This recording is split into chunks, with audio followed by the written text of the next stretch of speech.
Hello, my people. This video you are about to watch, please subscribe, share, like, and put my notification bell on. I will always give you a good news all the time. This is about Yoruba nation. In London, there were determination, people, rules. That's what is going to happen. If you look this video, please share, like, and put the notification bell on and press the subscribe button. The subscribe button is the red button, okay? Let's go and watch this video right now.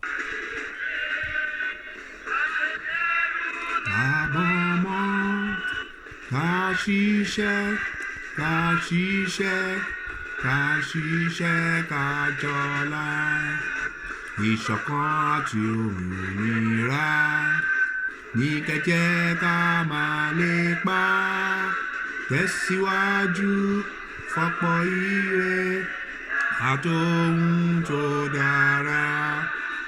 Ọmọ Oòduà dìde bọ́ sípò ẹ̀tọ́ rẹ, ìwọ ni ìmọ́lẹ̀ ògo adúláwọ̀.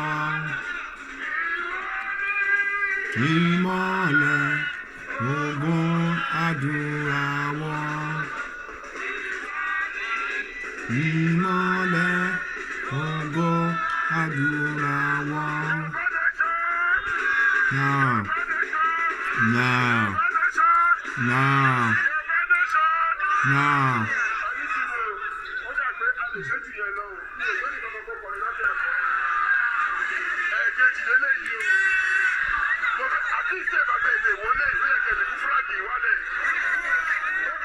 No violence.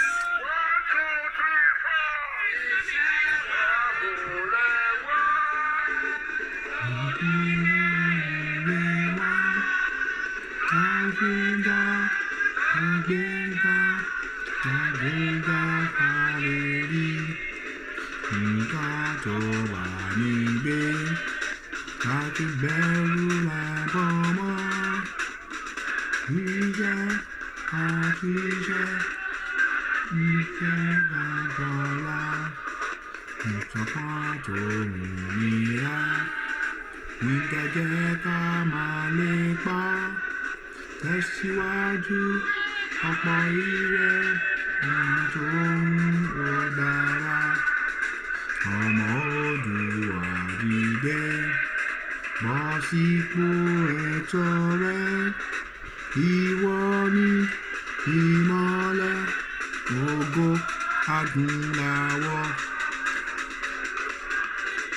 Please subscribe on this channel. Subscribe.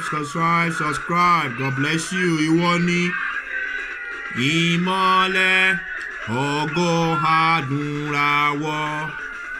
Ìwọ ni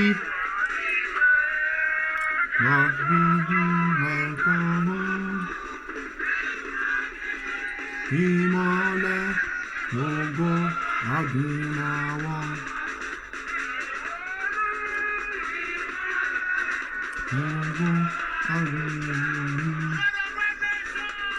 Now.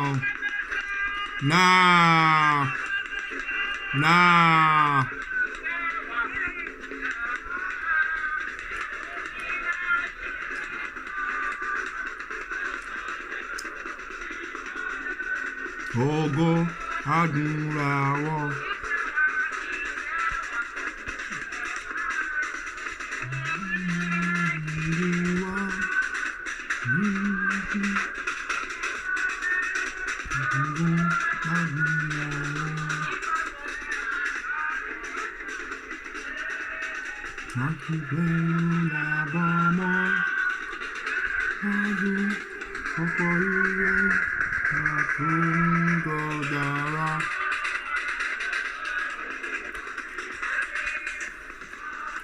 Please subscribe on this video. Subscribe when you look this video.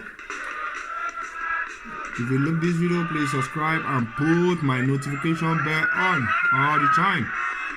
God will bless you all. God will bless you all. God will continue to bless you all. Yoruba nation now.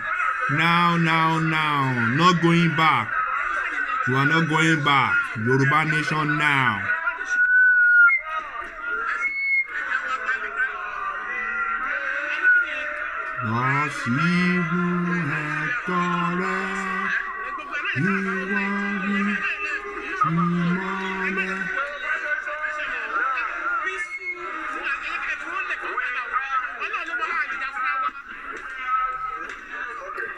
Please subscribe on this channel. Subscribe. God bless you. Bye bye.